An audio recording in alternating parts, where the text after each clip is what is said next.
जय हिंद, भारत माता की जय। नेवर से डाई शो का एक नया एपिसोड के साथ मैं डीपी सिंह आपके सामने फिर से हाजिर हूं। Today's personality is not only famous for his bravado, he's a Shaurya Chakra awardee, but now he's becoming famous in his civilian avatar for his compassion when he's reaching out to all those widows and families who somehow got left out. What is he doing and how did he won Shaurya Chakra? We will discuss all that. Before that, let's welcome Colonel Vembu Shankar Shaurya Chakra on the show. Welcome to the show, sir. Jai Hind. जय Hind major DP. बहुत बहुत खुशी हो रही है कि मैं आज आपके साथ ये गुफ्तगू कर सकता हूं। I'm honored, sir. Thank you so much. Sir, you are from a totally non-Fauji background. How did you get motivated to join forces? I was born in Calcutta, but I grew up in Chennai.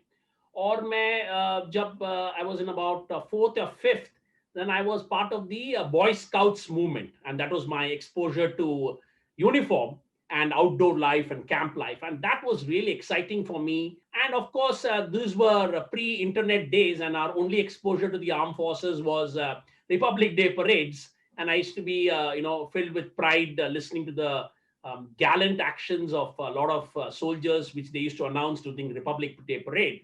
And also, there used to be a serial called Paramveer Chakra, which inspired me. You joined Dogra Scouts. Now, Dogras are from hill and you are from down south. Total different language, total different culture. How did you adapted yourself? I was from actually zero sea level from Chennai, who had not been in the mountains. Food habits were different, language is completely different. But that's the greatness of the armed forces, you know. Once you become an officer, once you get commissioned in as an officer and join a particular regiment, आपको जो पलटन में जो सिखाते हैं, जो camaraderie होता है, जवानों के साथ मिलजुल के रहना, and that's how I got adapted to their lifestyle, got to know about their culture, and I still till today cherish the wonderful food of the Dogra region, palda, or all those lovely madra, which was a wonderful food they used to have. And I should make a special mention, in the army it's not always the seniors who get you bedded into the paltan. I was put under a senior JCO who was much junior to me in rank. He was a JCO, but he was my first tutor, and I used to, listen to whatever he used to say so that I could get accustomed and acclimatized to the kind of lifestyle that my troops were. And what your troops are is what you become as an officer. Now, coming to that operation, sir, which got you Shaurya Chakra, the third highest peacetime gallantry award. Can you throw a little light about what happened during that operation? I was commissioned in 1997, and in 1998 we were deployed in Jammu and Kashmir in a counter infiltration role. So one of the information that we got that was some militants or terrorists had crossed over to the Indian territory, and I had just about 1 year of service, and we took out multiple ambushes. And in one of the ambushes, we went out on a particular day, and on the third day, we encountered these terrorists, and this was at about 13,000 feet in Jammu and Kashmir. We saw them at about early morning at about 4:45, but we started moving and pursuing them only once the daylight broke out. And they saw us first, and they fired at us. And I was a little anxious, and within about 10 or 15 seconds, I had already poofed off about 1.5 magazines, which is about nearly 30 rounds. We were just about 11 of us, and we were all split up in different groups. And along with me was just a young sepoy who was a radio operator. And he was the one who said, "Saab, आप रोक लीजिए, ऐसे fire करेंगे तो bullets खत्म हो जाएंगे आपके." खाली हो जाएगा. And the operation lasted for more than 45 minutes. And we killed about 6 militants in our group, out of which 2 to 3 were right in front of us, the two of us. The more you sweat in peace, the less you bleed in war. And I think we were successful because we didn't have a single casualty in that operation, which lasted for about 3 days. And we killed about 11 militants, but not a single scratch in any of my boys. So यही था operation जिसके लिए मुझे शौर्य चक्र मिला था, and it was a very proud moment for me. Sir, let's move ahead from militants area. You moved to Bhutan. So do you think that posting to Bhutan actually gave you some purpose in life? I got an opportunity pretty young in service to serve in Bhutan as part of the Indian military training team to train the Bhutanese army. And it was an eye opener for me. And one of the things that they believe in is called gross national happiness. ये मेरे एक human nature में एक बदलाव लेके आया था. So I then realized that how much compassion is important, how much is happiness more important than money and post and ranks and things like that. So that definitely made a huge change. तो बात करते हैं sir, अभी आप क्या कर रहे हो? What is that new thing which is motivated by the compassion which you learned from Bhutan? What does that work? Please throw little light on that area. See, okay, after Bhutan, I served in a couple of places. Then I commanded a unit in the eastern sector, and that's where I noticed, a lot of jawans and officers were getting, they were dying because of non-operational circumstances. तो ये मेरा एक task था as a commanding officer of the unit कि ऐसे कितने ऐसे casualties हो रहे हैं अपने इलाके में और किस कारण हो रहे हैं, क्यों हो रहे हैं, and all things like that. तो और मैं एक एयरपोर्ट के पास भी था तो मैं I used to help in transportation of the dead body and receive the next of kin and things like that. So that's when I realized that there's a lot of such Indian army personnel who die because of non-operational reasons. Operational reasons like terrorist action हो गया, war हो गया, border skirmishes हो गए. इसके अलावा भी जैसे एक्सीडेंट हो गया, मेडिकल कंडीशंस हो गए, सुसाइड हो गया, फ्रैक्ट्रिसाइड हो गया. तो जब मैंने इसमें थोड़ा रिसर्च करना शुरू किया, I started doing little study to find out how many such people die every year, what happens to their families, what is their status of their children, their parents, and things like that. I was really surprised and shocked that we lose about 1,200 to 1,500 every year. And these are called physical casualties, whereas we lose about 80 to 90 per year on battle casualties. And that's when I realized that I need to dedicate myself to the welfare of these families. The Indian Army as an organization has got a lot of efforts they put in to make sure that the families are looked after, but there is definitely a gap. So I said, okay, let me take a premature retirement. I retired after 20 years of service and embarked on a purely philanthropic one-man project called Project Samban, where I wanted to connect with the next of kin, यानी कि families, spouse हो या parents हो या बच्चे हो, उनके physical casualties के next of kin के साथ एक संबंध बनाना. इसीलिए मेरा project का नाम है संबंध. I've been doing this for the last 3 years. I travel across India, meeting these widows and children and parents and finding out what are their requirements, what are they doing now. Many a times is lack of awareness. The army has got a lot of schemes for them. I try and explain the schemes for them. And there's a language barrier and a lot of bureaucracy. I can do what I can do, so I try and at least make a connect with them, and that's why the project is called Project Samman. What is the difference between a war casualty or a battle casualty and a physical casualty? Battle casualty उनको बोलते हैं जैसे जो war या terrorist action या border skirmishes, operational area में जिनका death हो जाता है. Physical casualty जो बोलते हैं जो सर्विस के दौरान जिनको बिन लड़ाई कारण, जो 4 कारण हैं उनके. फर्स्ट इज मेडिकल कंडीशन, कोई बीमार पड़ गया, कैंसर हो गया, एड्स हो गया, निमोनिया हो गया, उसके कारण जो डेथ हो जाता है. दूसरा एक्सीडेंट, रोड एक्सीडेंट हो जाता है, कोई कुआं में गिर जाता है या कोई इलेक्ट्रिक्यूशन हो जाता है. थर्ड है खुदकुशी, सुसाइड. और चौथा है fratricide, when one soldier kills another soldier either by firing or some other means. These are called physical casualties. And इनके जो families हैं, दोनों के families का issues nearly same है. Basically, the 3 challenges that they have are financial, social, and emotional challenges. Both the next of kin of battle casualties and physical casualties. But whereas the next of kin of the battle casualty, financially, they are a little better off in the sense that they get 100% pension, which is the same salary which the soldier would have got. Their children's education is completely taken care by the government of India. And also they have a little bit of employment reservation and they have a preference in employment for the widow or the next of kin.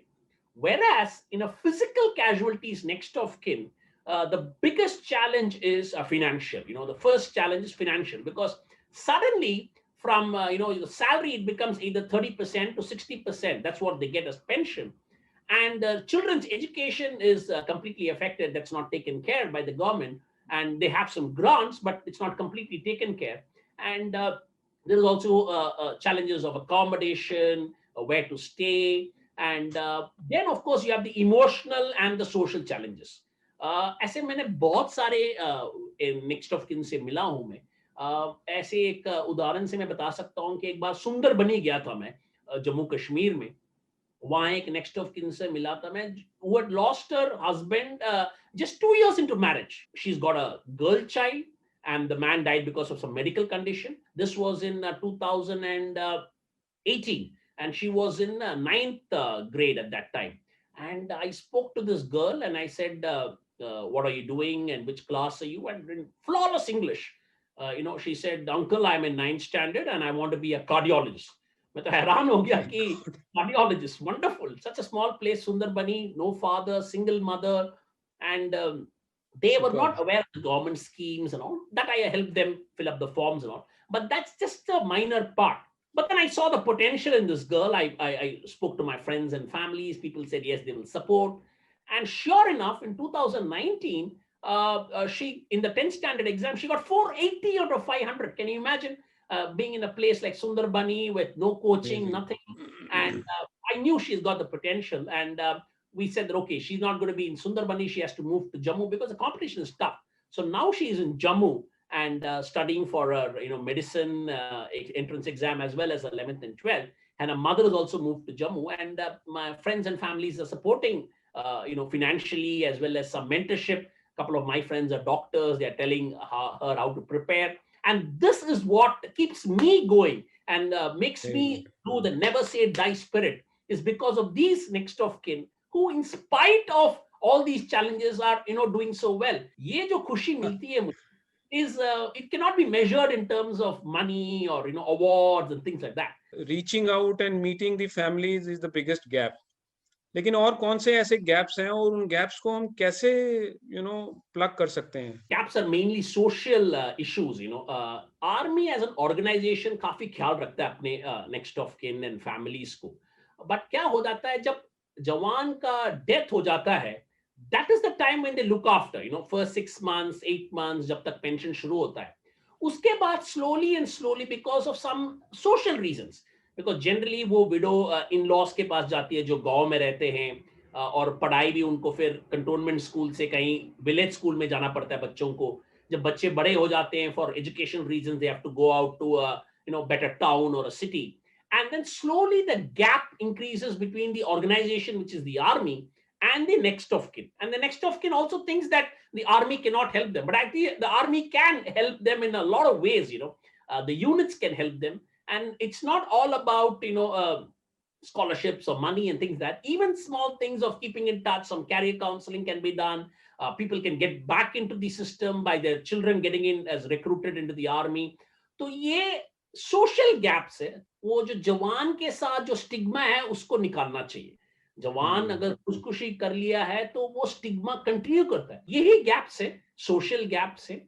Not all gaps are financial. It is not necessary that a person who has taken a step of suicide is because of some personal internal turmoil, but that internal turmoil can be because of his exposure to militancy affected area, because of his exposures of so many killings which he has seen all around, or there are n number of reasons, because every human being has his own psyche to control.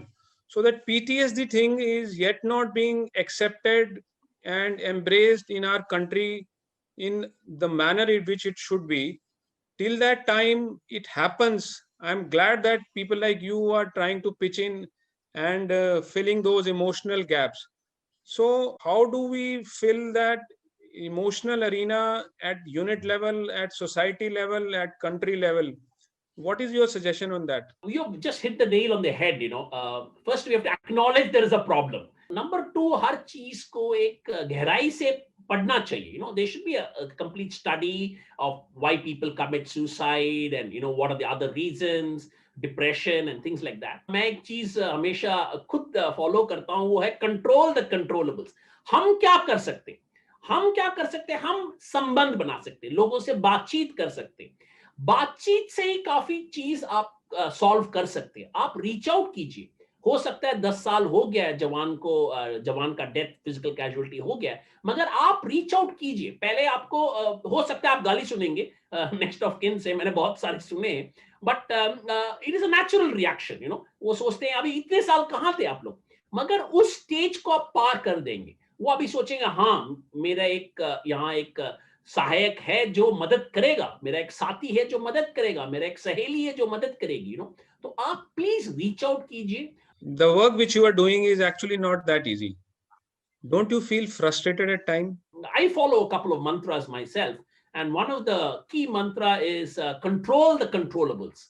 This is being taught to me by my friend, who also an honorary lieutenant colonel in the army, and many people would know him as a cricket captain, former cricket captain of India, MS Dhoni.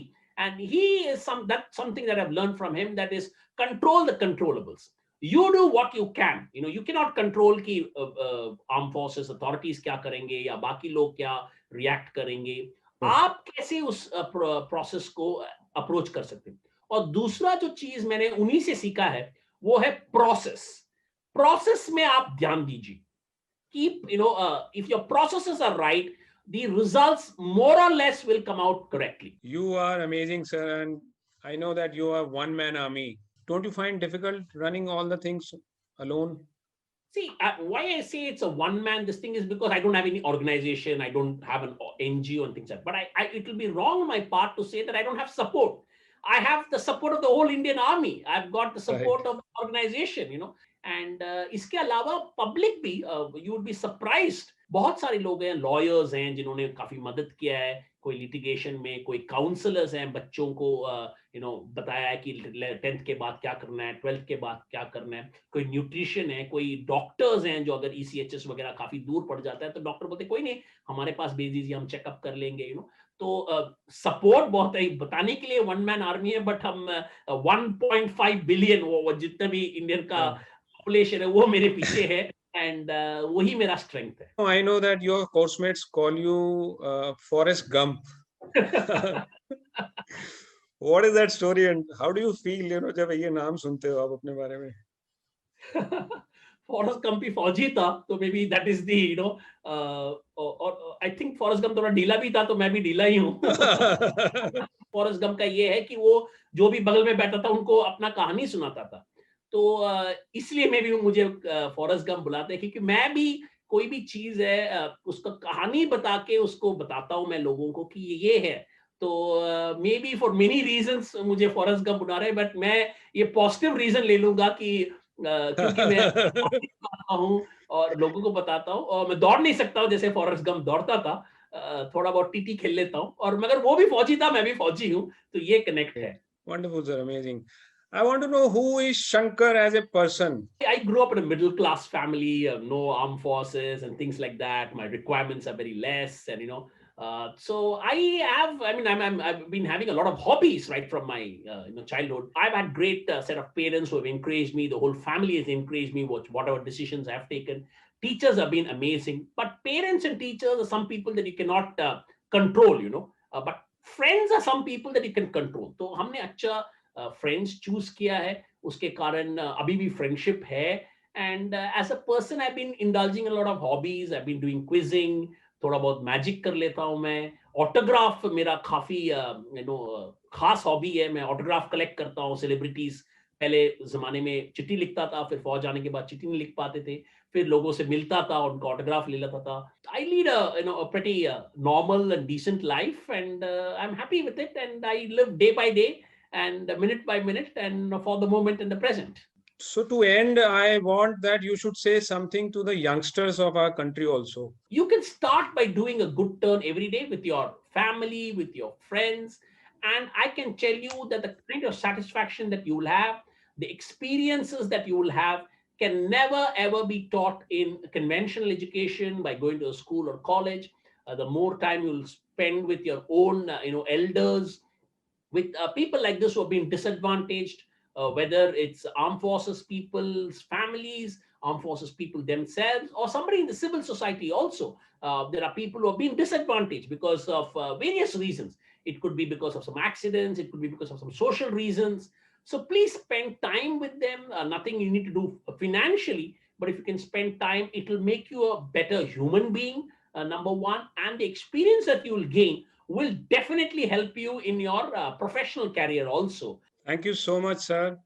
Thank you for coming on the show and enlightening us with the good work which you are doing and a great message which you have left for the youngsters. We wish you all the best, and I am sure Project Sambandh के जो संबंध हैं वो ना सिर्फ strong और घनिष्ठ होंगे बट सक्सेसफुल भी होंगे आने वाले टाइम में. जय Hind. Thank you very much. Jai Hind. So listeners, ये थे colonel Vembu Shankar Shaurya chakra.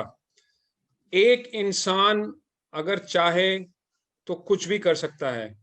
So as somebody has mentioned that don't think कि देश आपके लिए क्या कर रहा है, but think that what you can do for the country. And for that, you need to just take one step at a time and have that attitude of never say die. Till we meet next time, take care of yourself. God bless you. Jai Hind. Bharat Mata ki Jai.